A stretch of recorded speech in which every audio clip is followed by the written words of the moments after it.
What is up, everybody? Welcome to another episode of Limited Resources. This is episode number 414.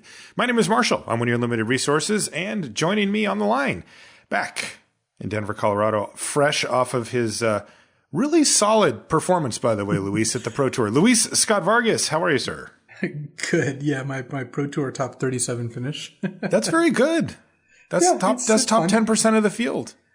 So I went 11-5, which is like exactly the record where I am not thrilled, but I'm not disappointed.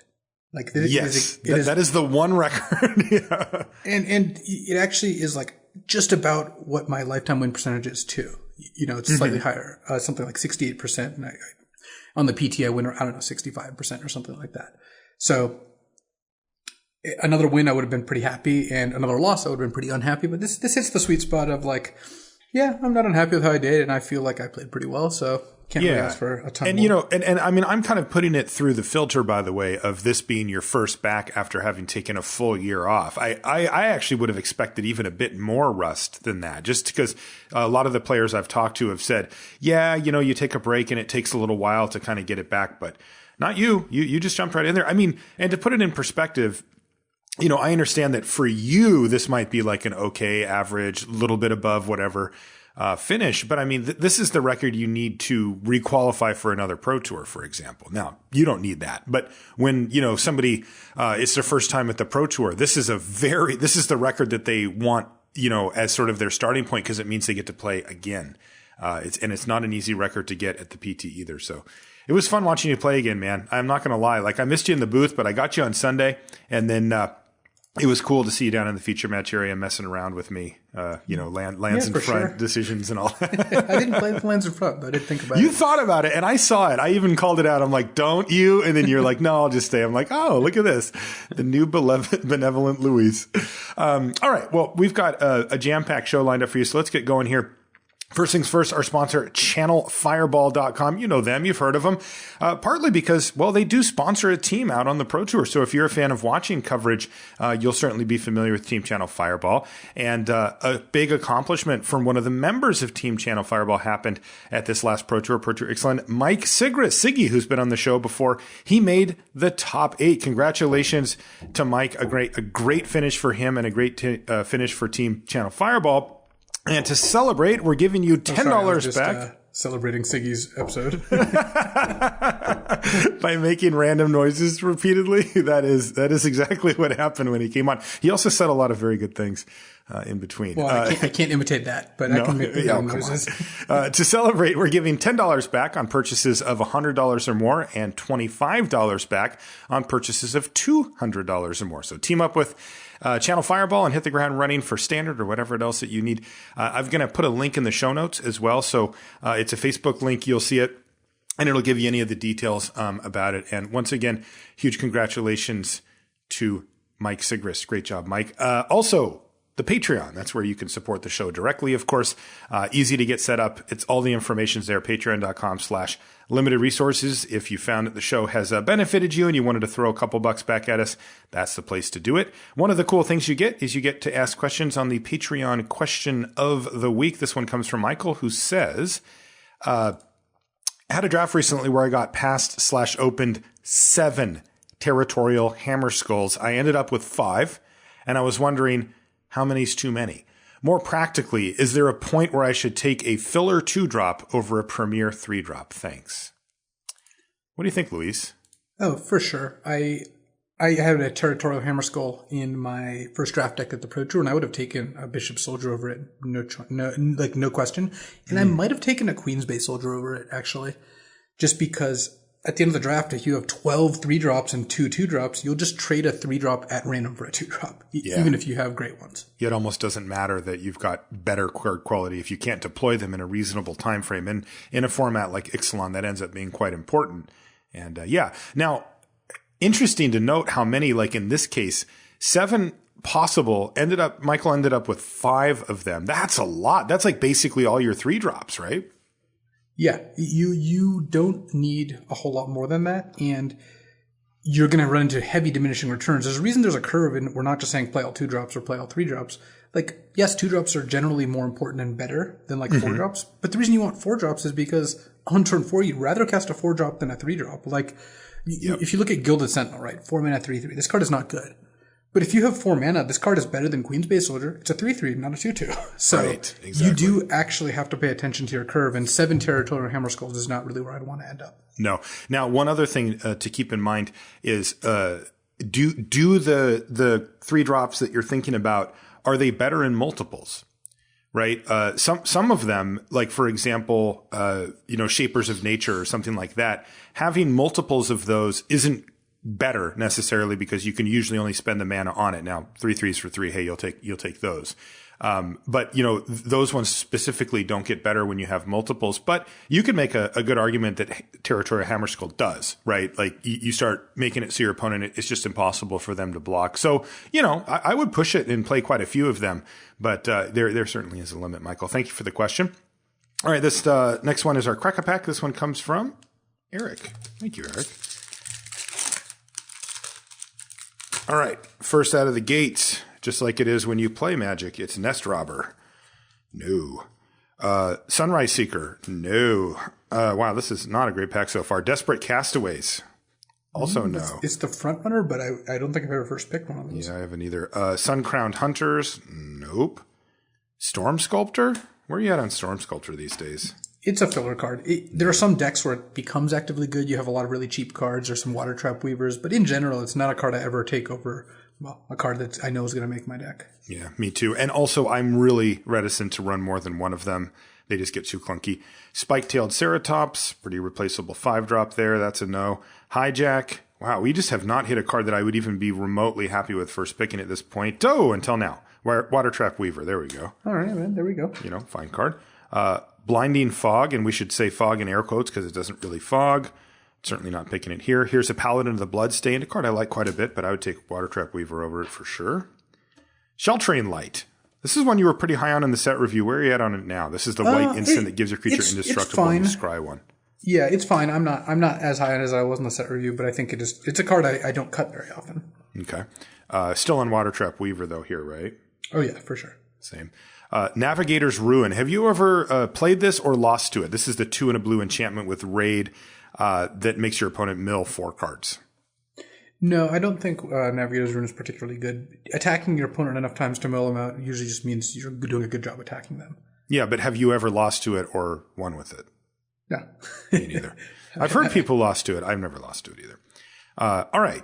All right. Business time. Get out of here, Water Trap Weaver. We found an Air Elemental. It's better, right? Right. Air Elemental is just a fine card. I would take it over. I think I would take it over basically all the commons. So yeah. I think it hits that mark, which of course means we're taking it over a very mediocre set of commons. Oh, now we get to upgrade our Air Elemental because we got Waker of the Wilds. That's a 2GG 3/3, and you can pay GGX to put X plus and plus some counters on a land you control. The land becomes a 0/0 with haste. That's still a land. I like this card. Oh yeah, Waker of the Wilds is quite good. It's not like quite the Windmill Slam Bomb. I think we both thought it was just because this format's pretty fast, but it's still a very good card. You should always play it and definitely almost always take it. I certainly agree with that. And that's Turbo Crack-a-Pack edition there because we've got a lot to talk about and because, the format's not brand new anymore. You guys have heard our take on it quite a bit. So let's get into our main topic here, Luis. We're going to be talking about something that comes up perhaps often and is quite important when it does and is very, very, very often done poorly. It's bluffing, how to bluff, how to play around things, and when not to. Where do you want to start? So the first thing I want to talk about is some, especially like longer listeners, are probably thinking like, wait, don't you say that like you should just focus on technical play rather than mind tricks? Because that is something we have said many times. Mm-hmm. This episode, this level up, is actually just about technical play. I'm not particularly concerned, and I'll address it later, but I'm not particularly concerned about like trying to trick people with like picking up your pen or staring and getting a soul read. I'm just talking about in-game technical play and when it's correct, because it is correct to bluff sometimes, and how to not get exposed to your opponent's bluffs and just how to play around cards, because these are all very interwoven. So we get to kind of tackle most of them at the same time. But that is an important distinction to make here, right? Because I think that when people think about bluffing, they do think about, well, I'm trying to trick my opponent. And in a way you are, but you're doing it within the confines of the strategy of the game rather than using something from outside of that. And that is a very important distinction. And if you learn this about bluffing, it just actually makes you better at playing with and around cards, because what we're going to talk about today is not just like how do you trick your opponent. It's like how do you represent certain things? How do you can keep those represented? How is your opponent going to react to that? How do you play around your opponent having these cards? And that definitely falls firmly in the camp of just good technical play. Yes. So the first part about all this, which actually really does apply to life in general and something that a lot of people just don't get, your opponent or other people in your life is not an NPC, a non-player character. Yeah. I'm going to repeat it again. Your opponent is not an NPC. People just assume, because, I don't know, it's the human condition. When you're not around someone or talking to them, or in the case in Magic, when you're just focusing on your own plays, that your opponent's just sitting there waiting for you to get back and has not progressed. You talk to an NPC and then you go on a quest and you come back and they're in the same place doing the same thing with the same conversation. In the same village, yeah. Trust me, you're an NPC in everyone else's lives, right? Like it is not unique. You're not the only person on Earth. And it's really important to realize that when you play against an opponent, especially an experienced one, everything you do, they're using it to create a better and better mental model of the game and what you have in your hand. And that's really what all of this is about, is creating the most accurate, like, mental model of what your opponent has and why they're doing the things they're doing. And every action they take really kind of feeds into that. And it's something that should be constantly updating. You're doing it. Do not assume your opponent is not doing it. Because if you do that, you're going to really run into, a hard stop when your opponent doesn't do what you want them to do, because they're not just sitting there like ready to be led around, Yeah. You can have a play where you're like, okay, my opponent's going to do this and I'll do this and they'll do this. And sometimes they won't cooperate. They're like, no, I can also think and I can play around your cards and I'm going to do this, which you didn't expect. So what level would you recommend for, our listener base? Because you just described a scenario where you're acting as an individual. Your opponent is as well.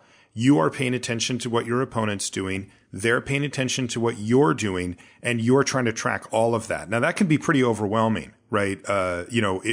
If you're getting to the level of thinking about, well, what have my actions done to make my opponent think what I could have in my hand? And I'm trying to read what they're doing at the same time. That is a lot, that takes a lot of practice to start to track. What's sort of the progression there? So the progression there is, first, make sure you know what your cards do and make sure you can formulate a game plan using your cards. And that is definitely where you need to start. You need to be able to take care of what you have going on. The second is try to figure out how your opponent's going to react to that. And then the highest level is looking at how your opponent is going to change their plans based on the information you give them. And once you get really into it, and what we're going to talk about today, part of that is feeding your opponent false information in order to make them do what you want. Mm-hmm. And that sounds complicated, but it's really not as complicated as you might think. So we're going to go through like kind of how you can bluff. But again, bluff can also serve for how is your opponent going to react to you having this card. Like when I talk about bluffing Vampire Zeal, all of this is very useful if you actually just do have Vampire Zeal in your hand as well, because we're just talking about how the information you give your opponent impacts their decisions. And sometimes you don't have the cards, sometimes you do. Either way, you have to know how they're going to react to the plays you make. Yep. So, a good example, or the first place to start rather, is put yourself in the opponent's position. What would you do if you were them? So they can't see your hand, right? You know the other side of the table. They can't see your hand unless you're, dropping on the table by accident. So the information they have to work with is they have all of your game actions, plus their hand, which you can't see either. So you're dealing with some hidden information on both sides. That is why Magic is great, by the way. Face-up Magic would not be nearly as good. So the first thing is don't make bluffs that are nonsense. In Ixalan, if you attack a 2/2 into a 3/3 and you have one red mana up, you can't represent anything. You're going to representing a dual shot maybe at best, and that's just not that good. Unless, of course, they have a 2/1 out, in which case maybe go back, and think about it again. But in your example, just 2/2 into a 3/3 with one red up, anybody can do a quick search if they haven't drafted it enough to see that there's no relevant combat tricks for that mana. Or one forest up or whatever it is appropriate for the format. You have to know the format well enough in order to know what it is you're even trying to represent. Can I ask a question? Do you assume that your opponent knows those things when it comes to these decisions? So what's tricky about all of this is you do have to gauge what level your opponent's at, and there are people who you should not bluff against. And those are people who you can tell are not playing around anything. Those are the people, like, honestly, it's funny. Bluffs start out incredibly ineffective. If you play against like a newer player and you attack a 2-2 into a 3-2, they're just going to block. Because they're like, I ran the numbers. Yeah. Turns out my creature's bigger. I'll block. Yeah. As they get better, the odds that the bluff works increases. And the people who are the most vulnerable to bluffs, honestly, are, I think, a lot of the listeners of the podcast. Yeah. And that is a compliment because I think like the people who are like good and interesting and improving and are thinking about all these things, but aren't like super experienced, like pro tour level players, those are the people who are the most likely to get hit by a bluff because they're the people who know what combat tricks you could have up for this much mana. They know that bluffing is a thing and they're trying to play around it, or they're trying to play around the opponent having the thing. And then once you get to the really high levels, then you once again see people who are more likely to call your bluff or to act in a way you're not expecting. Right. To throw a wrench. So for the most part though, if you assume that your opponent doesn't know the cards in the set, then you probably shouldn't be bluffing them anyway. So a good shorthand for that is just assume that, any time that you're bluffing, that your opponent understands what cards they're playing around, because like you wouldn't have chosen to bluff them unless they did. Look, when I'm playing on Magic Online and my opponent casts like Waker of the Wilds on turn 4, I'm attacking my Queen's Base Soldier into it almost every time. Yeah, definitely. My opponents on Magic Online are going to understand that I could have a combat trick and they're not going to block. Exactly. So, first of all, make sure your bluff makes sense. Make sure that you actually could be representing something. It's also good to know what you could be representing because that, as we'll talk about later, sets up this framework. And because the whole idea is you're selling this entire game, if you can. The second is compare the relative card values. I just use an example that's very good, which is attacking a 2-2 no text into a 3-3 rare with great text. Because there, your opponent's going to measure, well, your card sucks, my card is great. I'm probably at like 16 or 18 or 20 because it's early in the game. Okay, Waker of the Wilds is way better than the potential of losing Waker of the Wilds in order to prevent 2 damage. I'm going to take it. On the other hand, if I'm attacking Queen's Base Soldier into a 2-3 with no text, or the aforementioned Gilded Sentinel, the 3-3 with no text, my opponent's just going to block a lot of the time because they'll trade their crappy creature for my combat trick. Even if I was playing with Sure Strike face up, they would be like, okay, I'm going to block because Sure Strike's trading for something that wasn't that good to begin with. At some point, it's going to get a card. Yeah, and it even gets higher on that scale when you think of cards like Ranging Raptors, where it's actually a benefit to them. Right. In Rage is like one of the worst things to bluff against because, yes, I'm blocking a 2-2 with Ranging Raptors every time. Right. I mean, Sure Strike means that the creature doesn't die, but you still get your land. So you're in very good shape there. So the reason to bluff is that you get free damage out of it, right? You get an extra 2 points of damage, and maybe that'll matter. And it's really important to weigh that against what each value of the card is. So bluffing gets stronger the worse your card is and the better their card is. The other point that goes into this is make sure your opponent has a choice that doesn't cost them a whole lot. In this bluff attack, if they're at 18, they're going to take it. I think they're going to take it the vast majority of the time. On the other hand, if they're at 5, they're just going to block you. Because when they're at 5, first of all, Sure Strike just kills them. Second of all, they have so few life that each life point is worth a lot more, that it's worth for them paying the price. Even if they're wrong, they don't lose any life. So you always want to leave your opponent out. So if they don't have choices, they're just going to block you.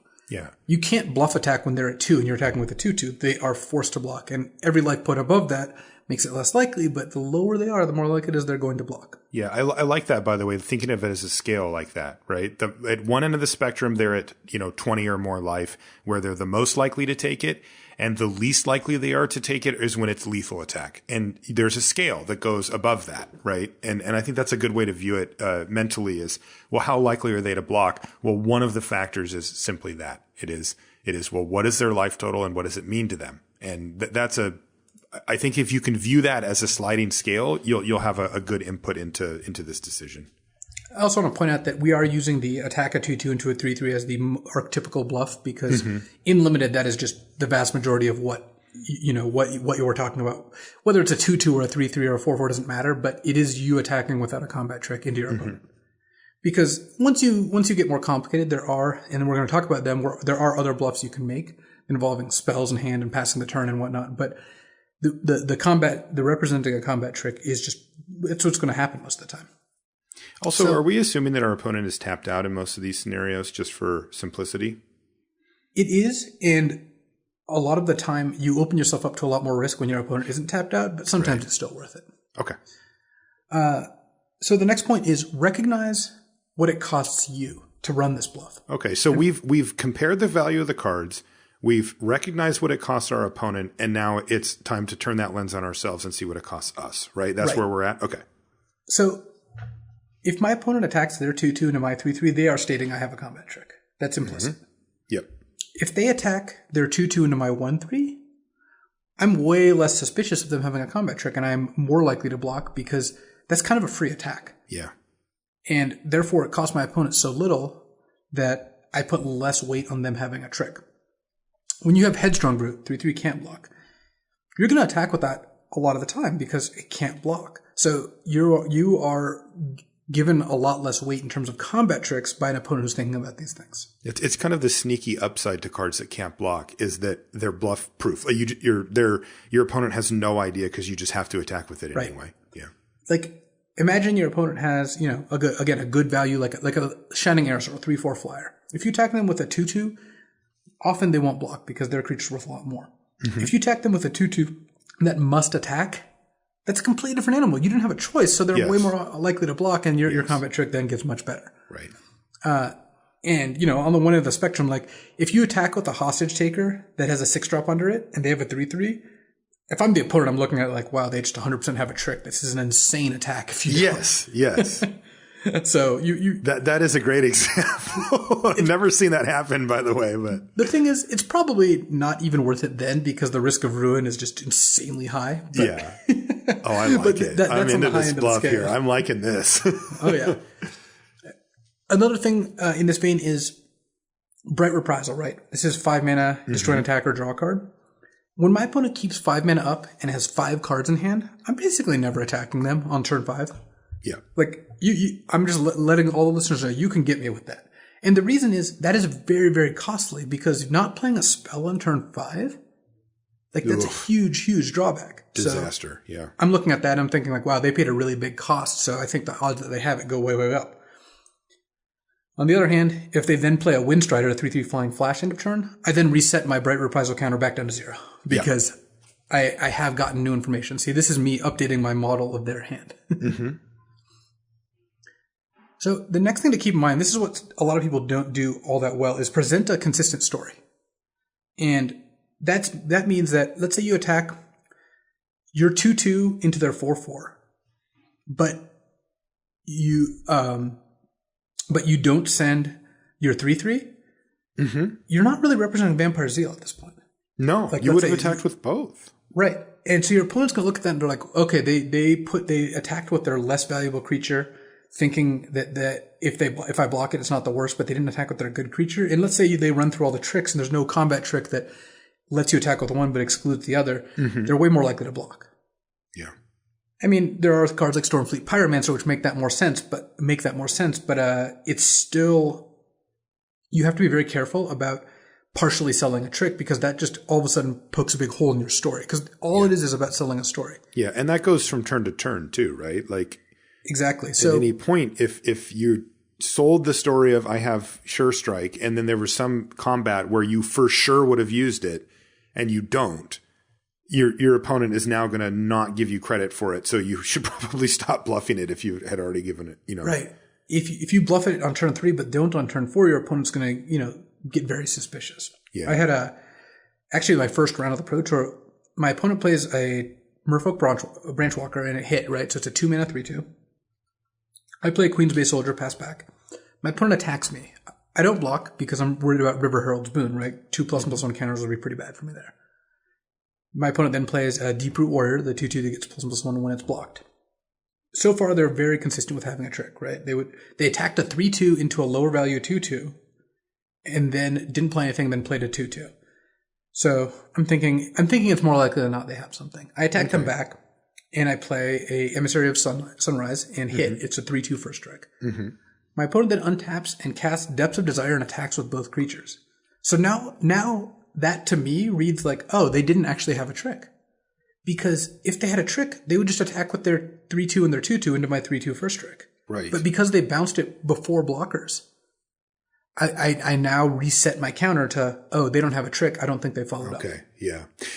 I had a discussion with John, who used to host the show with me. He came to poker a few times. He wasn't really a poker player, though. He was just kind of trying it out. And the way that I described poker to him was, I told him it was a conversation between two players, right? And I translated a hand for him that he had just played prior, because he was like, I'm not really understanding what the dynamics are here. And I said, you made a raise. So you were basically saying in this conversation, I have a pretty good hand. I have somewhere around a pretty good hand. And then the other player re-raised. So made the bet even bigger. And so that player was saying, okay, I understand that you have a pretty good hand. I have a really good hand. When it came back to John, he called. And so that's him saying, okay, my hand's like pretty good, but I'm not like wildly confident that I can beat you. Then the flop came out and John checked. And that's John saying, I'm not going to say anything, basically, right? He's not bluffing, but he's not bluffing. He's just like, you do it. And the opponent bet a bunch of money. And he's saying, I still have a really good hand. Do you have anything? And now it's back on John. And if he folds, his answer is, no, I didn't have anything. And if John raises him, then the answer is, you bet I have something and I think it's going to beat you, right? And each of these questions or statements come at the player, and that you have to answer them each time when you play poker. There's a very similar setup here, right? It's presenting a consistent story. I'm going to attack my 2/2 into your 3/3. And I'm saying, I have a combat trick. And you go, okay, I don't block it. I go to 18. And then the next turn, if I don't do something similar, like the example that you used, where I could just run over your 3/2 first strike, I'm saying something by not doing that, right? I'm not trying to. I would prefer to just stay quiet, but I can't, because if I had the trick that I was representing, I just would have attacked you with both. And I should remember, right? I should keep that in my head. I said one thing and then I changed it. And my opponent, if they're paying attention, is going to go, oh, you didn't have that thing that you were saying that you had. And now I don't want to try to go back and say, well, it worked 2 turns ago, so maybe I'll just try it again, right? My story is not consistent. The conversation we're having, I have told some inconsistencies, and an observant player like you were here, will certainly pick up on that. So I tend to think of these things as kind of, what are you telling me? Right? What are you telling me? And what am I telling you by my actions? And, and the other person hopefully is listening to that same conversation as we play. Yeah, exactly. Whether you want to think of it as a conversation between two players where the actual talking is all just game actions, or whether you want to think of it like the way I've been thinking about it, which is both players are trying their best to construct a model of what the opponent's doing. And again, each game action impacts that. It's the same thing. You are trying to figure out what the most accurate version of reality is, and you are trying to tell your opponent as many lies as possible. Right. And even when you have something, you want to conceal it. So your incentive is to want them to believe the opposite of what's true, because that is what gives you the biggest advantage. Right. But like you were saying, this is where things get critical. If you lie to somebody and the evidence is sitting right there that is not the case, that lie is not going to fly. Right. Yeah. And that's a huge deal, because if you think, well, I'll just keep lying and maybe they'll just believe me. If you've given them a strong reason to not believe you, well, they're going to block you. Right. And you're going to lose your creature or whatever. This is why it's important to recognize that your opponent is not an NPC. Each turn is not played in a vacuum. On turn 2, my opponent attacked me and said, I have a combat trick. Or at least made that intimation, because maybe my 2/2 would trade for a 3/2 and they'd be okay with it. But because it was a trade down, I read it as, okay, I have a combat trick. On turn 3, they said, I don't have a combat trick, because I would have attacked. And I'm not two different people who each play these turns separately. On turn 4, they can't come back to me and say, like, no, I have a combat trick. Right. No, I really do. I swear. Because I was there the first 2 turns. Right. Right. So being logically consistent in order to keep a cohesive story is really important. Another example of this is, let's say you attack and represent Skullduggery, and then you just tap out and leave 1 forest untapped. Well, your opponent's going to look at that and be like, if you had a Skulldugger, you'd leave a Swamp untapped. And it's exactly the kind of thing that you do when you don't have a Skulldugger and you don't even think about it. Yep, totally. It's why being deliberate and thoughtful is good. And it's why I actually recommend when you're bluffing, try to think of the card you want to bluff and play as if you have that specific card. Obviously, it's better to represent everything if you can, but if it keeps it more consistent and easier in your head, just try to remember, I have Skullduggery, because it's a lot easier to tell the truth than it is to lie.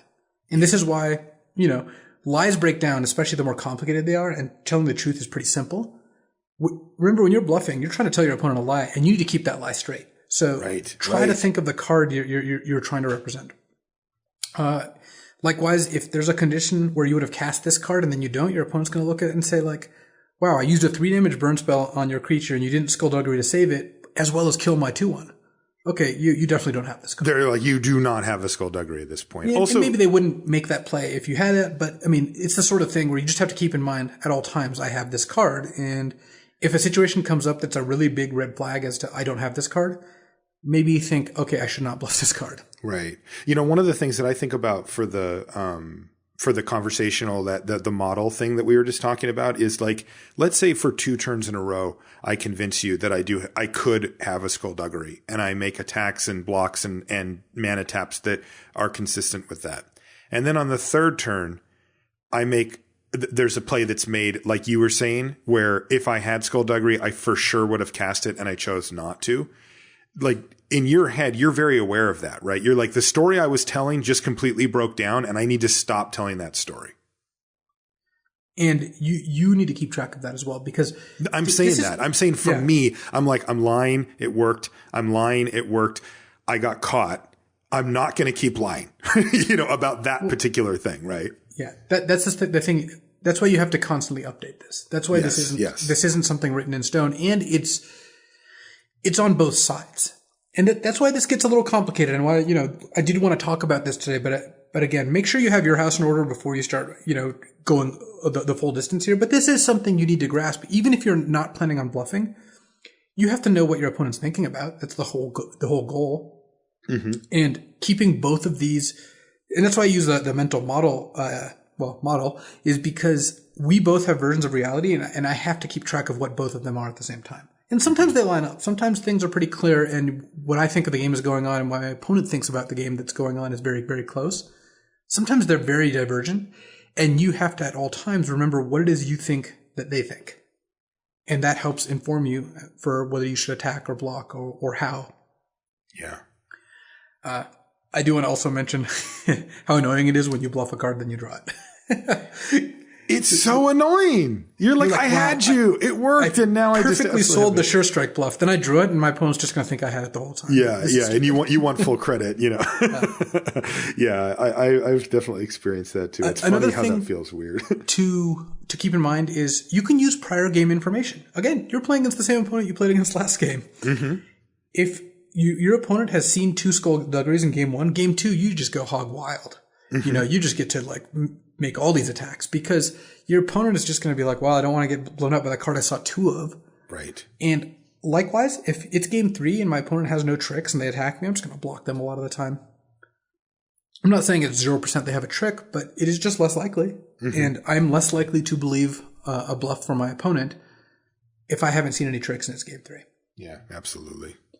Likewise, if you played 3 raid cards in game 1, your bluffs are going to be less successful, because often, we've seen in this format, you make an attack that looks like a bluff attack, but it's actually just to trigger raid. Yes, and you get a little extra mileage. Yeah, and you're like, hey, if my creature dies, that's okay. I really just want this raid trigger. It's an expendable creature or whatever. So when we talk about levels, we're also talking about how deep you want to go. Like, for example, let's go back to the earlier example where you attack with a 2/2 but not a 3/3 into my opponent's 4/4. Yep. And your opponent's like, well, if they had Vampire Zeal, you'd attack with both and they block. And then you have the Vampire Zeal because you're actually leveling them. You're operating one level ahead of them. Yep. I tend not to go super deep on those because I feel like you get tripped up a lot. I think that level 1 is about where I end up. Like, if level 1 is just playing the game straight up, like level 2 is about where I tend to end up, like one level above that. Well, I mean, like the example you gave is a good one because it shows you the cost. You gave up 3 damage, right? Like if you just attacked with both and your opponent, and you're like, okay, well, I've sold my bluff better right? And they're like, no blocks. You're like, cool, take 5. If they block, you get to kill their guy. You're kind of free rolling anyway. And there's definitely a point at which you level your own self, in those spots. And I think that it is dangerous to go too high levels, but know that sometimes it's going to happen. But for the most part, we're just talking about pretty basic level stuff here. Like this is, we're playing the game straightforward, and I found that that's pretty effective most of the time. Yeah. But you're still looking for these spots to make this model, more deceptive to your opponent, and occasionally to actually run the full on bluff, right? Where you're just cold, if they block, you're just throwing away your creature. You had stone nothing. And you're trying to sneak in the damage. It doesn't. The stars do have to align. They do. The things that you were talking about. But the most common thing, and this is where I recommend listeners start, when your opponent plays a very valuable creature, feel free to bluff into it. Definitely. You not should if it's way like more often. An enraged creature like Ripjaw Raptor, but I'm blocking you. But if they play a Deadeye Plunderers on turn 5, attack with your 2/2/2s as long as they're not at like 6. Yep. If they're at 15 life, you can attack with your 2/2/2s, and your opponent's just not going to block a lot of the time. Yep, that's very, very true. You may not believe me, but it's going to happen. Yeah. So, at the risk of delving too deep into like the mind trick zone, I'm just going to make a quick note about that. When you're worried about stuff like how long you think, how nervous you look, other like outside of game tells, they do matter. If my opponent's hands are shaking and dropping their pen as they attack with their 2/2, I'm probably going to think like, wow, this person is just like losing their stuff. I'm just going to block. Mm-hmm. But for the most part, it's actually noise. I don't think you need to go really deep on this. And in fact, I think it's harmful to do so because you just don't know your opponents all that well. If this is someone you play every single week, sure, maybe you can tell when they're lying, right? But most of the time, if I play against someone, I don't know what their mannerisms are, so I don't really go too deep trying to evaluate them. I'm not trying to like look for a tell. They scratch their nose when they're gonna, miss their 5th land drop or whatever. No. It's almost always like they'll do studies on it, and people that are very confident about their ability to read other people will score roughly the same as people who pick at random or people who are just randomly chosen. It's too different. I've had that happen in poker so many times where somebody made a big bet on me at the end, and I made a play. And then, the person would say, after the hand was over, like, well, why did you do that? Didn't you see that their hands were shaking? They were obviously bluffing. And I'm like, do you know how many people's hands shake when they have the nuts and when they think they're about to win a big pot? A lot. Like it is not, there is no consistency among humans as far as at least that you're going to be able to take advantage of, at the magic table. There certainly are consistencies in human behavior and how people react to different hormones and things like that. But the bottom line is that Luis is 100% correct. And that delving into that area is muddy waters at the very best. And if you were to focus your energy on the technical play that Luis is presenting here, you would gain more win percentage by a large margin than you would if you studied a bunch of books and really tried to get this whole physiological read on what was going on. So the best thing to do is to just effectively ignore that unless there's something just so obvious. Like, sometimes a person tells you they screwed up and that they're not lying and it's just obvious. But anything out of that, don't do the soul rate thing. It honestly, you're not as good at it as you think probably. If you think you're good at it, and if you don't, well, then you don't need me to convince you to not do that. You have the information ahead of you. That's the thing that you want to focus on. So going back to this information that you do have, one thing that informs your bluff is get a sense of how conservative or aggressive your opponent is. Mm-hmm. Often you're just going to have the one match to figure it out, but sometimes you do face repeat opponents, and it's not that unlikely, whether it's Magic Online, your local store, a Grand Prix, a Pro Tour, whatever. I mean, the pool of Magic players is not so large that you don't face the same people. Plus, you have like game 1 and 2 to figure it out. Mm-hmm. So if your opponent is conservative and they play around more cards, you get to bluff more. If they're way more likely to not play around cards or they're aggressive in calling your bluffs, then you get to bluff less. Actually, have an example, again, from the Pro Tour of my round 3 opponent. It's actually on camera. Marshall will definitely put the link in somewhere. I'll put it in the show notes. Yeah. And you even were doing commentary for this. I attacked a 2/2 and a 3/2 into my opponent's 1/3 Wildwood Walker and I had a 1/1 token that did not attack. They blocked my 2/2 with their 1/3 and they cast Skullduggery, but instead of the normal kill your token, make my guy a 2/4. My opponent gave my Queen's Base Soldier -1/-1, and their Wilder Walker +1/+1. Yep. And you and Simon correctly identified that it was because my opponent was worried about Vampire Zeal. Yep. Because if I had a Zeal, then I don't kill their creature, whereas if they do it the other way, mine becomes a 4/4 and theirs is a 2/4, and I actually do win that combat. So this told me two important things. The first one is that they really cared about their Wildwood Walker. Yes. And I was playing against a 4-color Explore deck that played 3 Explore creatures over the next 3 turns, so yes, that made sense. Yeah, they also had 3 Wild Walkers in the deck. Yes.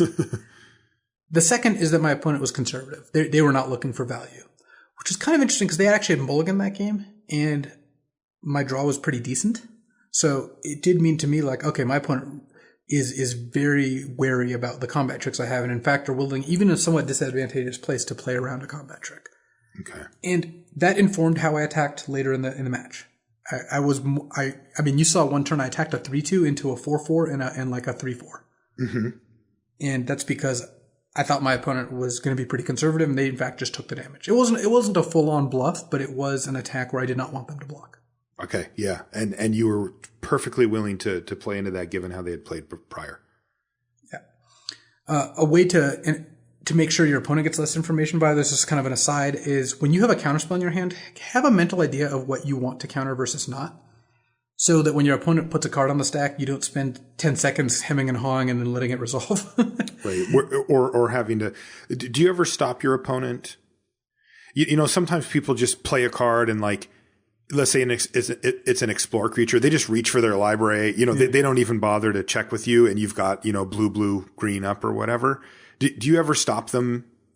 Just, hey, I haven't, you know, I might want to respond just like to keep them in check. Like, I don't really consider that a bluff necessarily, but it's just more to like let's play this game properly. Right. You need to give me the chance to respond because, you know, I have found that like if I'm playing with a friend, sometimes I'll play really quickly and I'm like, sure. But then when I do have the counterspell, it's like, well, this is awkward because the one time I go, hold on a second. It's like, hey, what's different here? You know? And so I realized I needed to do that on occasion just to make sure that they, you know, kept giving me the opportunity to say, okay, that resolves or not, you know? Because again, there are levels about this sort of stuff, but honestly, I think historically, 9 times out of 10 when my opponent tanks a lot when I play a spell, it's because they just have a counter spell and they're thinking about whether they want to counter it. So that's right. If you have one and you know it's a spell you don't want to counter, like try to have that ready so you can just say okay and not put the alarm bells up in your opponent's head. Mm-hmm. So now that we have information about our opponent, we have a bluff, we're following through, make sure that you know that this is a game of Magic. The situation can change. A lot of complex things going on. Don't assume everything is static. Don't assume your opponent's static. Don't assume the game state's static. So sometimes you might bluff, you know, your 2/2 gets past their 3/3. You're like, yep, I did it. I sold it. My opponent believed me. They're not blocking. Next turn, your opponent has mana untapped. That actually does change things. And like you said, we've been using, you know, your opponent being tapped out for simplicity, but there's going to be lots of games when your opponent has mana up. And if they have mana up and a couple cards in hand, I reduces my odds of bluffing dramatically. Dramatically, right? Because they actually want that to happen, right? There's a lot of 2-for-1 opportunities in those spots for your opponent. Yeah. And the odds of that, because again, this is all percentages.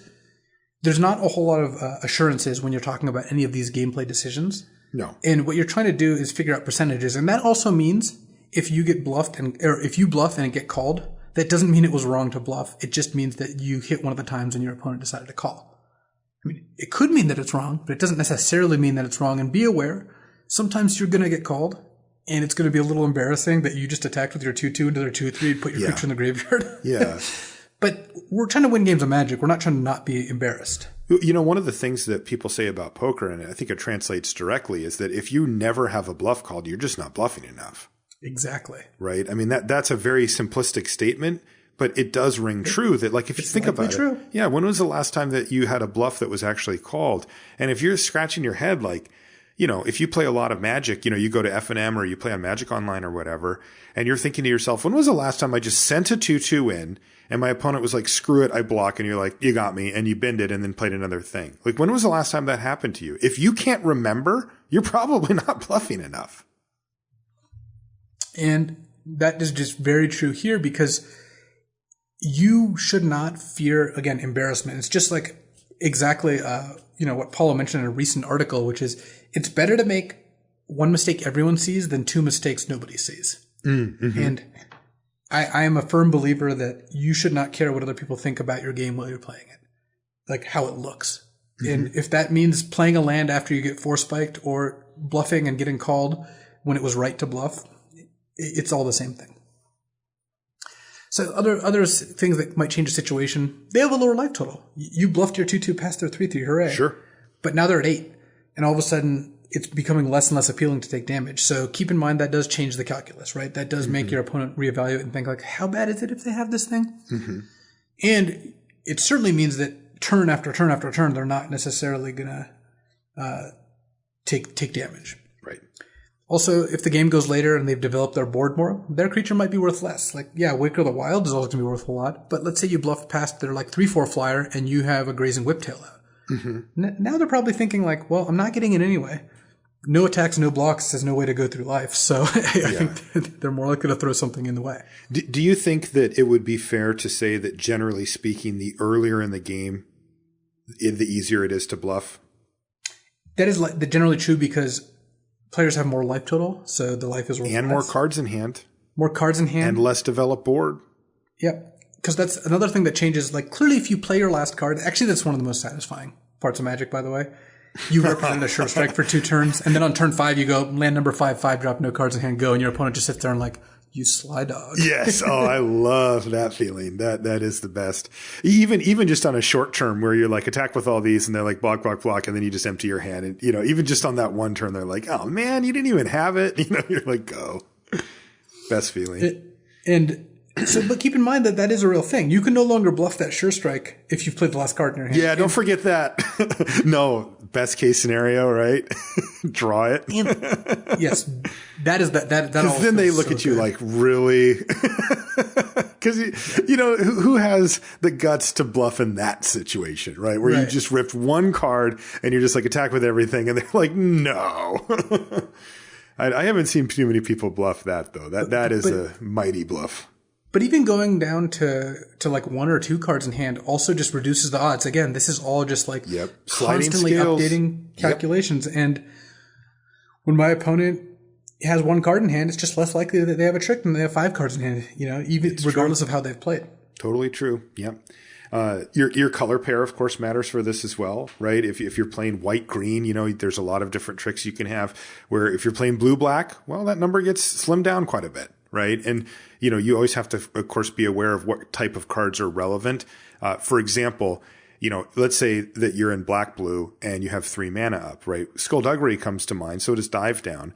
But you might be thinking, well, I've got Vanquish the Weak in my hand, so I can bluff this. Well, that's really usually only relevant if your opponent is going to be in a double block scenario, right? So make sure that you're checking that box and really paying attention to what you're trying to represent that your opponent wouldn't want to see. Because if you go attack, they go block, and you go, okay, kill your blocker, well, that's not exactly a disaster for them anyway, because they could have just taken some damage instead. So just keep that in mind. It's hard to group these things, right? Because every scenario demands sort of okay, what's relevant here? Check. And sometimes removal is, and sometimes it's not. Sometimes dive down is, right? If it would have been a trade, but dive down makes it not, versus, my 3/3 into your 3/4, right? You're like, attack with it. Now the best thing you can do is save your creature. So, your opponent might be like, yeah, if that's what you have, I don't care. I block, you've got 1 island up or whatever. So keep those buckets in mind. They do change around based on board state too.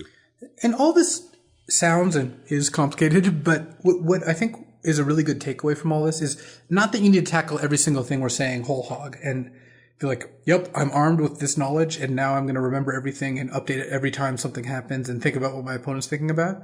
But this is the mindset you're striving to get to. This is the thing that years of practice does actually lend itself to. Mm-hmm. And if you look at, any of the really great players, they all do this. If you look at advanced players, they're well on their way to doing this. Yeah. So definitely do not feel bad or intimidated if you don't get all this right away, or if this is just too much to keep track of. No. But know that this is the aspirational goal. This is why Magic is great, honestly. Yes. Because I just went to a pro tour and I think I played pretty well, but I know I could have done better. I can point to multiple instances where I made either a mistake or just wasn't thorough enough or could have done a better job. Mm-hmm. And, that if there's something for me to learn, then I'm really happy, because that just means that I'm not there yet. I'm not done. When you play a tournament and you make no mistakes and you have nothing to learn, like you're kind of done. Like what do you have past that? Just showing up and seeing how well you do. Right. Exactly. That's one of the reasons why Magic's so great, is that you just never get that feeling that you're like, well, right. I'm done. You always feel like there's room to grow no matter where you're at. And if that's true for you, it's true for anybody listening, right? I mean, you've played more Magic than most people, right? You're not just really good at it. You've also played infinite Magic. I mean, I've talked to Paul about it. I've talked to you about it, and how much you guys played, when you guys were living together.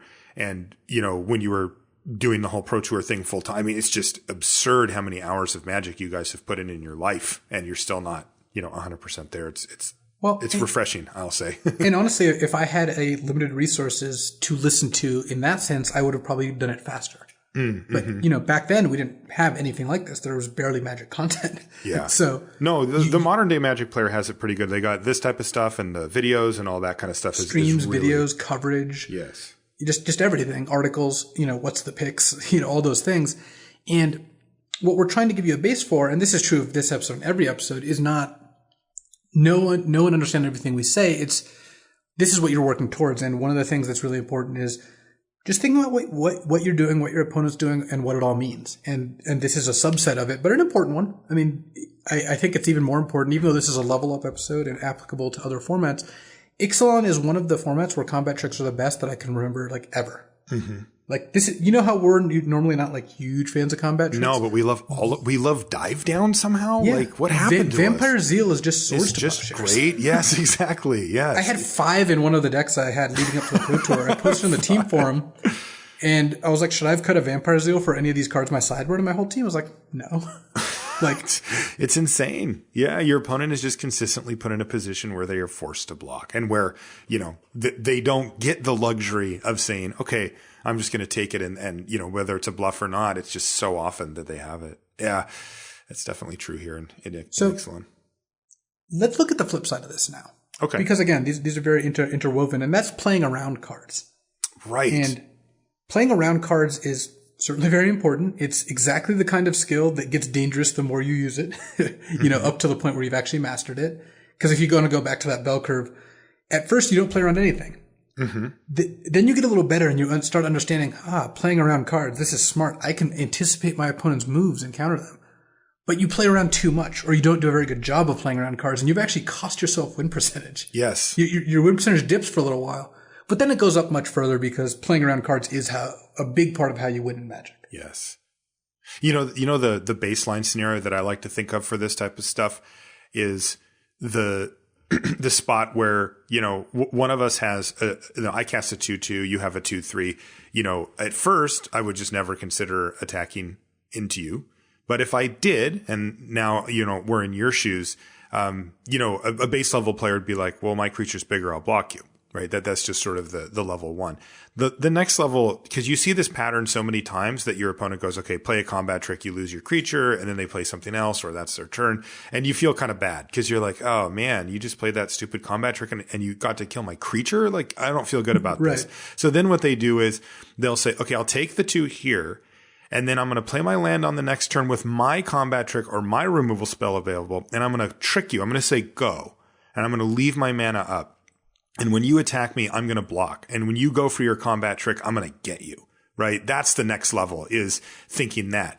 The problem is that this is that same scenario that you just described, where this often is the part where your win percentage dips a little bit because anybody that's paying attention is just like, play a creature, go, right? Because they're like, well, as you said, constantly reevaluating the board state and going, you have 5 cards in your hand, 4 mana, and you've just left your 2/3 up. I'm not attacking into that. I'm not a maniac. Right. And then you, of course, have just left that mana fallow for the turn when your opponent decides that they're not going to fall for your clever trap. And there goes your win percentage dipping down a bit, where when you go a little better, you might try to time that a little bit better, still cast your spells, and then sort of set that up for later. But I always think of that scenario because those things happen so often, right? Like almost every game, somebody plays something on 2, the other person has their 2 drop, they untap, and then they attack into you, right? It just happens constantly.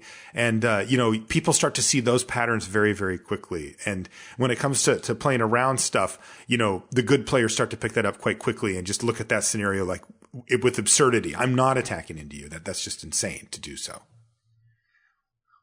And I think that this goes back to treating your opponent as an NPC. Okay. Mm-hmm. Because what you're describing falls into that. No, you're right. For sure. Like, because you're looking at that. And if you just attack into it, just thinking, well, they don't have anything. They don't know what they're doing. They're just, they're just there along for the ride or whatever. You're probably going to be sorely disappointed, when you get 2 for 1. Like I said, that's why it goes in steps. Mm-hmm. Mm-hmm. And the first step is understanding all of your cards. And you were talking exactly about someone who's now understands all of your cards. Mm-hmm. And you're like, my combat trick can trump their combat trick. Yes. That is what combat tricks are for. Yes. I'm going to do that thing. But you're not really looking at it from a point of view, except for your opponent's just like, a meat robot playing their spells. Meat robot. Yes. Because I have run into this. I even run into this now sometimes. And what'll happen is I will end up making a play, assuming my opponent is going to make a certain play, and then they do something I don't expect, and it's really good. And I'm like, oh, right, they have a brain. Right. It's so easy to fall into that trick. It's again, like in real life, it's like you interact with someone, and then you leave, and then you come back a week later and you interact with them again, assuming nothing has changed in their life or their viewpoint in any way, shape, or form. They're still at the office in their cubicle right where you left them. Right. Asking whether you want the red apples or the green apples. Yeah, and you have to choose, hit A for red. Yeah, that's good. But it turns out they're a coworker of yours, and when you told your other coworker something that impacts this person, they told that person, now that person is mad at you, or now that person is not going to cooperate, or whatever, Mm-hmm. And you have to realize your opponent's is going to do the exact same thing. Yeah, and, totally. And where I get gotten for it personally is when I play against someone I don't know and I underestimate them. Yes. Because look, if I play against Owen Turtenwald, I know he's on this next level. I know that he's going to be very crafty. I know he's going to make plays I don't want him to make and all that. But when I play against a random person, sometimes I fall back into the trap of thinking yep, I'm going to do this. They're going to do this obvious play and I'm going to blow them out. And it's like, no, there's a lot of people who are good who I don't know. Yeah. And they're going to get me. Totally. So it really depends on context too. When I play in a pro tour, I'm way more likely to give my opponents credit than when I play in a random draft, online, or if I'm playing that just makes sense. Round 5 of a Grand Prix, and, right. and that's for a reason. But it is all very, very important to know where you're coming from. Okay, so let's talk more about playing around these cards. Where were we here? All right, so you're playing a game, and you have to decide what cards to play around. Because again, you have this newfound power. You realize your opponent has magic cards, and you can counter them, even ones you have not seen yet. Magic cards and a brain, right? And a brain. So I know for me personally, I tend to block a lot. I tend to force my opponents to have it because not because I don't think they do, but because I think that the combat tricks are pretty good, and trading a creature for a combat trick is usually something I'm okay with. Like an early 2-drop or something for their Vampire exactly. Zeal. You're like, shrug, that's about as good as it can get. I'm similar, by the way. Vampire Zeal is going to get my 5/5. Right? Yeah, exactly. So you'd rather just have them do it now. And also, of course, making them use their mana early can be a bonus, yeah. Well, that also really impacts... I'm impacted by what they could have. Sure Strike is one I love for them to use on turn 3 because that's the only card they play. Yep. On the other hand, if I've seen 2 Vampire Zeals out of my opponent who's a Vampire's deck with a lot of 2-drops, I really am not going to block on turn 3 very often because they're just going to go Vampire Zeal plus 2-drop, and I'm really going to be unhappy. And then you're way behind, yep. So I'll wait a turn or 2 because then they're not double spelling on a turn where it's really good to double spell. Mm-hmm. If they cast Vampire Zeal and a 4-drop on turn 5, that's not that different from what they could have done normally. Mm-hmm. It's also worth noting most people don't bluff. I do think that most people do have it. And that's because people tend to be too nervous to bluff, or it's just not something they would consider. How many times have you seen you play a really high value, you play Captivating Crew, right? And your opponent's got a 3/3 and a 2/2, and next turn they just send with the 3/3, and of course you don't block. Yep, that happens. You're just sitting there thinking, you're like, man, I never would have blocked that 2/2. My life total would be now 15. Yep, I'm not blocking that. Are you insane? Yeah, and people just don't think about that. Yeah, we were watching a tournament where Christian Calcano just ran a stone cold bluff. And I talked to him after, and he's just like, World Championship. Yeah, at the World Championship, exactly. And he's just like, yeah, he was never blocking there. I'm like, 100%. I was just glad to see him do it, because it does come up not all the time, right? Like it's part of the game for sure. And it's an important way to get an edge if people aren't doing it. But like you said, people are genuinely scared. If it backfires, they're embarrassed. They lose some significant, resource on the battlefield, and they feel bad about it for sure. So you actually don't see it, super commonly. So when you talk about playing around cards, the first place to start is, can you afford to play around this card? This is the most basic question. And if the answer is no, don't play around the card. What does it mean? What does it mean to say, can I afford it? So let's see. There's a couple examples. The first was one we already talked to before, which is, they're attacking with a 2/2. You have a 3/3, and you're at 5 life, and you're worried. And they have all mountains. You're worried about Sure Strike, and it's like, well, if they have Sure Strike and I don't block, I die. I guess I can't play around Sure Strike, and that's a really blatant example. And most people will get it. They'll be like, well, I died to Sure Strike, so I'm going to play around it. What becomes more difficult is when you're talking about a little bit more subtle. The classic example is a Wrath of God, a sweeper. You're playing a beatdown deck. And your opponent has a sweeper in their deck, and you're like, well, I don't want to play my third creature because otherwise I just get, all my creatures die to Wrath of God. But the classic, and the reason that this is used as such a good example, is sometimes you can't beat them having a Wrath of God in their hand. Yeah. Sometimes you're just going to lose because if you just don't play anything, they Wrath you, they're still going to be too far ahead. Yep. So, but if you don't play something and they don't have Wrath, you might actually lose that game as well to just them playing a 4/4. Right. Whereas if you played the third and fourth creature out, if you just curve out completely, just put your whole hand on the table, at least that forces them to have Wrath. Because if they don't have it, then you'll beat any other card they play. And that's why playing around sweepers is difficult, because sometimes you play into them and you feel stupid, and sometimes you don't play enough cards and they just beat you without having it. Yeah. But you know what? What's interesting is that if you do dedicate the mental energy to make it a decision, right? It doesn't feel as bad when it comes, because you say, I knew that was an that could happen, right? I made this decision to play my creatures out. When it feels bad is when you're just going along and you just forgot that Wrath was a thing. You just weren't thinking about it, and you're just like, look at my sweet curve out, and they're like, kill your board, and you're like, oh my God. Like I thought I was winning this game next turn. Now I can't win this game. Right. Those are the things you want to avoid. It doesn't feel nearly as bad if you sit there and you go, okay, what are my options? Option 1. I can play around Wrath of God. Do I win this game if they cast like a reasonable 4 or 5 mana creature on their turn? No. Okay. Option 2. I don't play around Wrath of God. I just run out my creatures. Do I win the game if they have Wrath of God? No. Do I win the game if they don't and they play that 4 mana, 5 mana creature? Yes, I do win the game. And you're like, well, I haven't seen Wrath and it's a rare. And so I don't think it's reasonable to play around it here. I haven't been given any big indications. I'm going to go ahead and play it on my hand. You pass the turn back and your opponent goes Wrath of God. And you go, okay, you got me, right? Like it's like, it sucks. You're going to lose the game now, but you were going to anyway. And you can at least rest assured knowing that I knew what my options were and I picked the option. And if my opponent happened to have it that time, then kudos, they drafted it. They got the mana. They played it correctly to get to that point, and you just, give them credit for it. But I will say that the mental and the different feel you have when you've actually made it an active choice versus just having it happen to you is, at least for me, quite big. I feel fine about it if I knew it was coming, and if I get completely blown out, then I don't. I feel much, much worse about it. Yeah. And you have to go in with eyes wide open. You have to know I'm doing this. And that way, we always talk about don't be results oriented or roddy, whatever that means. And, you don't know what it means. And you're trying to make the play that gives you the best chance to win. You're not trying to make the play that involves you looking like you got blown out the least or feeling bad when they cast a sweeper.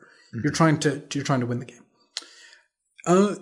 So if you can't afford to play around a card, you have to decide how to play around a card. And we just talked some about how to play around Wrath, right, is to leave a creature in your hand or to decide you're not going to play around it and play everything.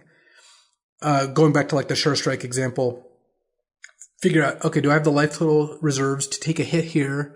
And then next turn, line up a double block or leave mana up for a bounce spell, right? Those are ways to play around combat tricks. The other way is to make a double block where even if they have a combat trick, you still kill their creature. Going back all the way back to round 1 of the Pro Tour, I double blocked my opponent's 3/2 with a 2/2 first strike and a 2/2, or a 3/2 first strike and a 2/2. That actually plays around everything quite nicely. If they have River Herald's Boon, they trade their boon and their creature for my 2 creatures. If they have dive down, then they trade their creature on their dive down for my one creature. If they have nothing, they just bin their creature because I had it for a striker. And that about, and if they have crashed the ramparts, it also trades for their 2 creature, their 2 trick plus creature trade for my 2 creatures. There's no way I get completely punished there. Yeah. As it turned out, they had dive down, so I actually got really paid off. But you have to decide how you're going to end up trading around this or playing around this card. You also have to not have play around things. This is something I see people do, and it's really bad. Good point. Yeah, that happens a lot. Like, don't not block their creature because of Sure Strike, and then attack into, like, they attack with a 2/2 or 3/3. You're like, all right, I won't block. And then next turn you attack and they have it and they get you anyway. Yeah, they just block and Sure Strike, and you're like, well, I could have just, yeah, totally. I mean, yes, you have mana up then. Maybe they won't do it. But for the most part, you see people do things like, I'm going to play around a counterspell, by not playing the spell into it. Then next turn they play something into it and get countered anyway. Yeah. Or, I'm not making this block because of this card, and then they make an attack which just plays into that card. So it's way worse to have play around something than to not play around it or to play around it. Like, either one is worse or either one is better. Right. The other thing is, so moving on, is to change plans if you have to. Goes back to not embarrassing yourself. It is not inconsistent to play around a card for 2 turns, then stop playing around it. Because sometimes things change and the circumstances change. Like, let's say you're like, okay, I want to play around Sure Strike. I don't want to block their creature. And then 2 turns later, you're like, wow, I guess I'm forced to now because my life total's lower. That is a thing that changed. Or my opponent played a creature that I'm not going to be able to deal with any other way but blocking, so I just have to hope they don't have it. Yep. That happens all the time. Also, with 2 draw steps in between, they could have been 2 lands where you're like, now things have gotten worse and I need to make a high risk play. Or, you could have easily drawn a removal spell in there too, and then, been paid off for playing around it prior. So it's to go back to the Wrath example. Sometimes you can't afford to play around Wrath, and you're like, I'm not going to play my 3rd creature because I'm so far ahead. But then like you said, you draw two lands in a row, and you're like, no, at this point I need to overextend because I know I'm just going to lose to their 7 drop in like 2 turns or whatever. So you just play out all your cards. Sometimes they have the Wrath, but for the most part, it's fine to change plans, and it is not inherently inconsistent to do so. Yep. And lastly, we're going to go over some examples of how you can play around certain cards. And this is a little tricky because obviously there's like a million Magic cards, 30,000 or whatever.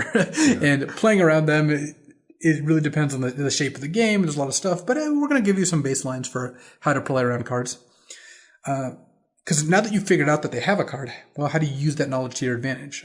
For combat tricks, some of the things we've mentioned, try to have them played into your open mana where you either have something or are representing having it, so they're less likely to use it. Yep. First of all, try to trade off creatures that are worse than the trick. So this is like, Crash the Ramparts is a pretty good card. I'm trying to put my opponent in a position where they have to use it to take out my 2/3 when they attack with their 2/2, and then you're like, wow, that was a great exchange. Yep. And then also, if you can kill their creatures without getting into combat and then just like strand the trick in their hand, that works too. Sometimes you can do that too. That's a more rare scenario, but it certainly does pop up occasionally where you can do that. If you suspect your opponent has a counterspell, level 1, play your weaker cards first. Right. They leave up cancel on turn 3, and you've seen 2 cancels out of this deranged blue deck. Don't play your Kinjali's Sunwing on turn 3. Play your Queen's Commission. Something much weaker. Also, sometimes don't play anything. This is something that happens more in constructed than limited, but sometimes the right play is to just play nothing and have them waste their mana. And especially if you're ahead. Yes, especially if you're ahead, and also knowing, again, this is a little more constructed level, but knowing where the good draw spells are. For example, in Standard right now, you have Glimmer of Genius and Hieroglyphic Illumination. Yep. These are both 4 mana draw spells. So on turn 3, if you play nothing, your opponent's mana is largely wasted. Maybe they'll cycle something. They probably aren't doing much with it. On turn 4, if you play nothing, they're just going to cast one of these draw spells, and you're the one who's getting owned there. So you want to play cards into them on turn 4 more than turn 3. Yeah. When you're looking at removal, don't play your tricks or auras into removal. Like try to wait till they're tapped out before doing stuff like that. Don't make double blocks that get destroyed by a Vanquish the Weak, or an Unfriendly Fire. And also just kind of like with counterspells, wait on playing your most valuable creatures. Don't play your, Admiral Beckett Brass on turn 4. Just play your Prosperous Pirates on turn 5 and see what they do about that. Yeah, definitely. And then for sweepers, don't overextend. Don't play a fifth creature. If you have 4 creatures out and they have nothing, you probably just don't need the 5th creature in almost any circumstance. Also, think about what sweeper they could have. If you've seen Fiery Cannonade, sometimes you'll play a 2/3 over a 4/2, even though the 4/2 looks much more appealing on an empty board.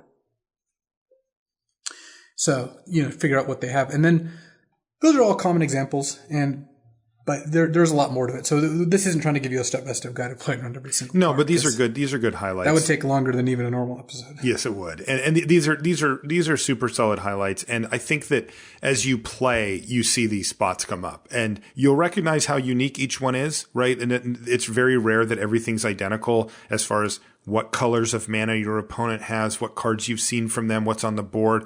All of these things are super variable. But the truth is that you can work these through. And, if you do happen to play on Magic Online, or if you're playing at your local shop, I find that one really good thing to do if you're a little on the earlier end of understanding all of these things is to take a screenshot, or to even just take out your phone and take a photo of the game state at the shop. And then when you're home, you can go on Scryfall and you can just search by color and instant, of basically all the cards in the set that your opponent could have. And you'll be shocked at how short the list is, because when you're sitting there, you're just thinking they could have anything could happen. It's kind of this big, scary world out there. But when you actually look at the list, there'll be 3 or 4 cards that are relevant to that situation. And then you're like, oh, okay, so now I can just look and go, if they have this one, what happens? And then this one, and then this one, and then this one. And now I get to know all of the information about what I could have done, what I could have played around, what I could have not, how bad it would have been for me, and sort of work through those things. Because doing it at the table is something that you can do if you've been playing for a long time. That's what the pros are doing when you watch them play on the Pro Tour. But if you're a little newer, that might be a bit overwhelming for you to try to digest all of that while actually sitting at the table with somebody going, are you going to make a play? So it's perfectly acceptable to do that work outside of the table. And I'm here to tell you that you do that, and it gets much easier when you're actually at the table. You start doing it naturally. It's really weird how people that play a lot of limited, I'm like this. I know, Luis, you're like this too. You can just look at a board and look at a scenario, and within like half a second, just go like Vampire Zeal, Skullduggery. You just know the cards that are relevant to that situation, because there's not as many as you think when you first start playing. So don't be afraid to do that. You don't have to do it for every single spot, but it gets your brain sort of a structure for doing it, and then you'll start doing it when you're actually sitting at the table too. And again, we're trying to give you the tools to build this over time. We're not trying to say like, go from not doing this to doing all of this. Mm-hmm. And once you start getting your mind into this mindset and training it that way, it becomes easier. And I, again, have found this to be useful even outside of Magic. Trying to figure out what other people are going to do with information they have is really valuable. Yeah. And I don't mean that in like a, social engineering manipulating kind of way. I'm just talking about human interaction. A lot of this just has to do with what information people have and how they choose to use it. Mm-hmm. And trying to figure that out, what other people are going to do when you present them with things, it is valuable to know. Yeah. It's not with the same goals. I'm not trying to beat other people like a game of Magic, but right. It is worth knowing, whether you're doing something that someone will like or dislike or find inconsiderate, or how can you help someone achieve something that they want to achieve. And that's just intrinsically good, I found. And then sometimes that's helpful to you too. Yeah, for sure. The thing that I like that you brought to the table here, Luis, because I think it's very repeatable and very good, is sort of that setting the table on looking at a bluff, and even if you want to turn it around on playing around cards, which is really like looking at the board and saying, how good is my creature? And it's like bad to expendable. How good is my opponent's creature? It's great. What is their life total? How likely are they to care about this block? It's 20. What am I at? I'm also at 20, right? All of these things add up to, this is the time when I should attack. If any one of them is horrendously off, you are less likely to. Like, let's just make a quick example. Let's say that your 2-drop is awesome and your opponent's 3-drop is not awesome, and the life totals are also 20. This is probably not a good chance to bluff, because your opponent is thinking, well, I got to block this thing and hope that they don't have it because I can't beat it, right? And again, if you switch to life totals like we talked about earlier, your opponent might find themselves in a position where they don't feel comfortable blocking. If their life total's 40, they're even less likely to block because they're just like, I'll Yes, take it. when you play against the person at 40, try not to bluff them too much. No, don't bluff that. But, the interesting thing is just that, like, the, we saw this, by the way, in that play that we talked about between Owen Turnwald and Osip Lebedovich, where, Osip had attacked with his 1-4, and it was into Shapers of Nature, which is these are relevant cards for the set that we're in right now. And Owen was at 20 or 19 or whatever. And he knew that, and this is what I talked about when the thing was actually going, because I was in the booth with Maria for this, which is I loved this play. I love the dynamics of this play because it was pure leveling, right? It was absolutely that Osip sat down and he did exactly what Luis recommended. He said, okay, how important is my 1-4 with reach? Well, it's not that important. How important is my opponent's creature? A Shapers of Nature? That's one of the best cards in Owen's deck, most likely, right? What's Owen's life total? 19. So I have red and green mana available. I'm going to attack. Owen knew that Osip was bluffing. He knew. He was just like, come on. He like looked at Huey. He asked him. Huey told Owen just to block. Yes. And that's again, because Huey looked at it and said, it's almost a forced attack. Right? It's that close that, because remember, this 1-4 is not going to be able to block the Shapers of Nature because Owen can just add a counter to it if he wants, right? So if it's not going to block, he may as well attack. It's effectively free, like we talked about earlier. And now the question is, can Owen find the block? And the truth is that he weighed the options of it, and everything was so skewed against blocking that even though he just knew that it was a bluff, he didn't anyway. And, because he said, and he verbalized this, I heard, at the table, he said, my creature's just too important, right? His Shapers of Nature just wasn't worth the 1% chance or whatever that Osip was doing something weird or just had it or whatever. And he took the damage. And, that's a really clean example of Osip using that same skill that you taught here in this episode, Luis, to his benefit. And I mean, he also managed to get an insane amount of value by bragging about, bluffing the best player in the world. He went completely insane. And that was really fun too. But I think the play itself, it's crazy to say, but this is the stuff that I love about Magic. I mean, it was 1 damage, right? It was 1 stupid damage, but it was way more about the bragging about it that Osip wanted to hit than the ball. Exactly. And, but he still used the principles. He still used those things and just said, it is so unlikely that Owen can block. Even if he knows all the things that I know, I'm still going to attack. And it actually did work too. So I like that. I think that if you start training your brain in that, you're going to start seeing those things come up over and over again where you're just like, you're never blocking here. You're not. You just cannot block. One of the ones that comes up a lot is a 2/2 into a Shining Aerosaur.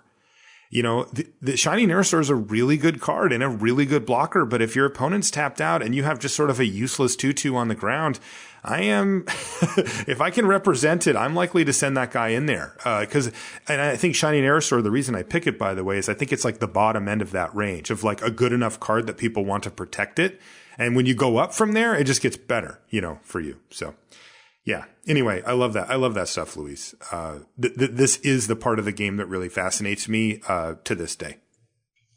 Yeah. And I think that the biggest takeaway when we're looking at this is that one, I think, very effective way to approach Magic, and one that we both use and a lot of other players use, is trying to decipher what is going on in both players' heads. What reality do they see? What is the model that they have? And your goal is to deceive your opponent as much as possible, have their model be bad, inaccurate, and hopefully in a way that leads them to make plays that are very good for you. And you want your model to be as accurate as possible. You want it to predict very well what your opponent has, what they're going to play, what they're going to do. So we're trying to give you some tools in order to construct both those realities. You want to make yours as robust as possible, and you want to lead your opponent down a path that's as bad for them as possible. And that includes trying to figure out ways to tell them a story they believe that is good for you. Yeah. So these are all steps along that path, and it's a rewarding one. This is really what it's all about, because Magic at the base level is like both players playing their cards and seeing who wins. But there's a lot you can do to influence that outcome, and there are, I won a match at the Pro Tour 3-0. Let's just put it that way. I had a match, or 0-3 rather. My opponent should have won all 3 games. If you took at all the cards, you lined up all the cards that we both drew in the order they drew them in those games, they should have won all 3 of those games. And as it so happens that the way the plays were made, they did not. They lost 2 of those games. Yep. And those are the matches that I play Magic for, is feeling like you really did outmaneuver your opponent or have them outmaneuver themselves, but that you tactically had a better plan. I'm not as interested in the games where I draw 2, 3, 4 curve with a combat check and a removal spell and my opponent misses their 3rd land drop and I just win. Right. Because a lot of people could have won that game. It's not that hard. Right. The games that are hard to win are the games where by the cards you should have lost, but you're able to make plays or convince your opponent to make plays that change that outcome. And that's really what I find interesting. And using all the strategies we talked about today in the podcast, like that is how you do that. Yeah. One last anecdote. One of the times where you'll see this really pop up when you watch high level play is you'll see a player attack with a very good creature and that it will become blocked. And you think, well, they've got to have something. And the opponent probably thinks that too. And they go, sure, pass priority. Right. And it's like, dun, dun, dun. Right. Like that's the big moment where like they were willing to just trade off their good creature. They either got a read on their opponent or they're hoping that their opponent is the one to say, all right, well, I'm going to try to save my guy. And then they get you. Patience is a big deal with these type of things too. And you'll see that pop up in that way all the time where you'll see a situation where a player will have a combat trick and just choose not to use it, just to say, okay, like I'm going to allow this trade to happen, even if it's slightly not favorable for me. And, this is where, you're playing real Magic because, you normally might not want to make that, but you're putting a read on your opponent and you're being patient and kind of biding your time and maybe selling the story that you have. And being in the booth as much as I have, these are the things that I love too. So yes, keep all of this stuff in mind. Next time you go, start running those numbers in your head and keeping those cards in mind, and you'll start to see that win percentage creep ever upwards. Let's call it a show there, Luis. I want to remind you, channelfireball.com does have a sweet promo going, $10 back on purchases of $100 or more, $25 back on purchases of $200 or more. Again, to celebrate Mike Sigrist and his top 8 finish at Pro Tour Ixalan. Again, there's a link in the show notes for information about the promotion, but that's a pretty sweet deal, especially at that higher level. Maybe, get a couple of boxes or something and boom, you're going to get a bunch of money back. That's a nice one.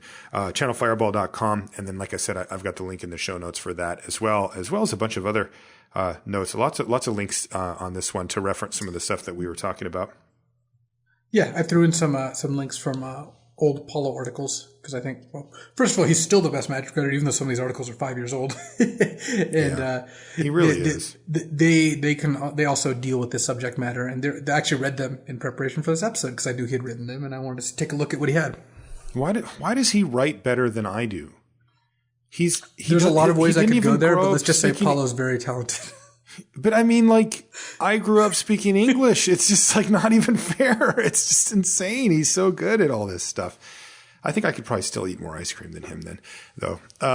Well, maybe in one sitting, but I think over the course of a week, he will probably eat more. Oh, he definitely, I don't eat hardly any. Yeah, I just could. If you want to find us on social media, I'm Marshall_LR and Luis is LSV.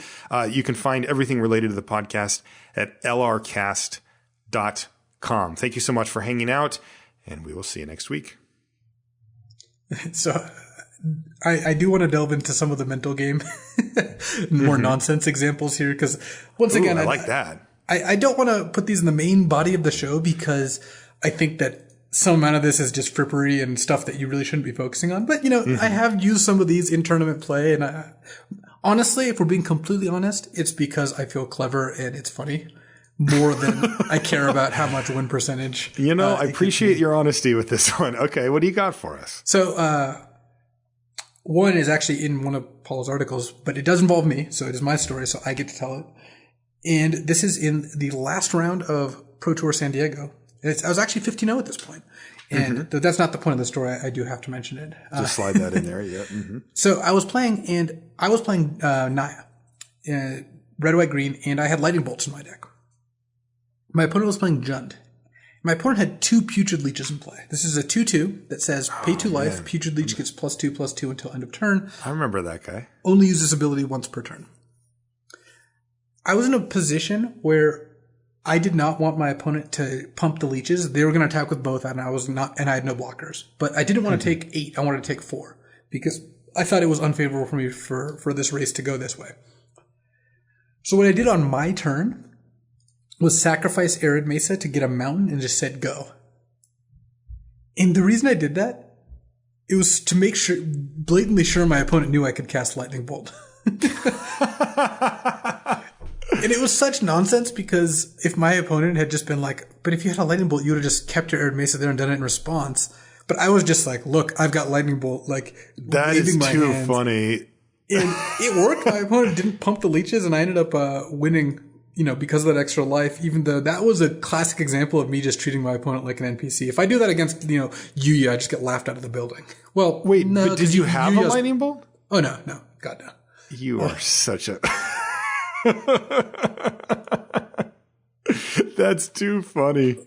You just put the flag up like, hey man, just so you know, could easily have a Lightning Bolt here. Jeez. Yeah, so that was one example. Okay. Another one's one I haven't actually used, but I've seen used, which is you call a judge, and part of the reason I don't advocate this, by the way, is don't waste the judge's time. Mm-hmm. But you call a judge, you go ask them a question outside the table, you come back and you confidently play Pithing Needle, naming Birds of Paradise. Note that does not stop Birds of Paradise from tapping for mana. Right. But your opponent, from their perspective, is like, oh, they just went and asked a judge a question and then confidently came back and did this. I guess it must work. Oh. And you can't tell your opponent it doesn't tap them for mana, but your opponent might not use them. Your opponent at this point might be like, well, I guess I can't use birds. I mean, why else would they have asked the judge? What am I going to do? Ask the judge again? That is pure nonsense. You wouldn't do that, would you? No, I've never done that. One that, again, this is from Paul's article, but I was there to watch this, so I feel like I have some ownership of it. Or I just want to tell the story again. Who cares? It involves Paul Cheon. You can actually ask him about this next time you see him. Okay. It was Legacy, and Paul's opponent was playing a deck with 4 Deranged Hermits. And this is a 3 green for a 1/1 that puts 4 squirrels into play and gives all squirrels +1/+1. Mm-hmm. Paul's deck was actually not very good against them, but Paul had access to black mana. And there's a common sideboard card, Engineered Plague. It's 2 and a black. It's an enchantment. You name a creature type, and all creatures of that type get -1/-1. So Engineered Plague is pretty good against a ranged hermit. You can just name squirrel, and then if the hermit dies, all the squirrels die. Okay. So after game 1, Paul calls a judge, and at the table asks, what's the creature type on the tokens from Deranged Hermit? And the judge is like, well, they're squirrels. And then Paul, obviously cited in 4 cards. His opponent then took out his Deranged Hermits. Paul did not have Engineered Plagues anywhere in his deck. No. Wow, that is next level. Paul really did that? Yeah, it's actually and he got away with it? This is back when Cheon was really good. So he was able to come up with come on, man. This is back when he had the fire. Didn't we get him enough in the booth? let the poor kid. Wow, that's insane. Well, as a little bonus, actually, there was something I was going to say in the finals and decided not to. Pascal Maynard was playing God Pharaoh's Gift, and he had that one game where he was just digging and looking for gift. And I was going to say something along the lines of wow, much like Paul, Pascal just does not have a gift for this game. Even though Paul was sitting right next to you. But I didn't say it because I'm respectful. So. Okay. Yeah. But look, if you want, you got called pretty good anyway. you withheld one of your possible digs on him, and now you're just all of a sudden respectful. Is that how it goes? Exactly. I see. Anyways, the point is, there's a lot of nonsense bluffs you can do. I generally don't lean towards doing that because it's just not where you should be focusing your mental energy. Some of it's kind of sketchy. I'm not really looking to trick my opponent in that way, but. There are some funny instances, and I actually really like Paul's trick there of asking a judge what creature type squirrel is, because it's just it's so silly, pure nonsense. But yeah, so I don't know. The mental game of Magic is fun, but I think that there's a lot to be said for just playing the game straight up, as funny as these stories may be. Indeed.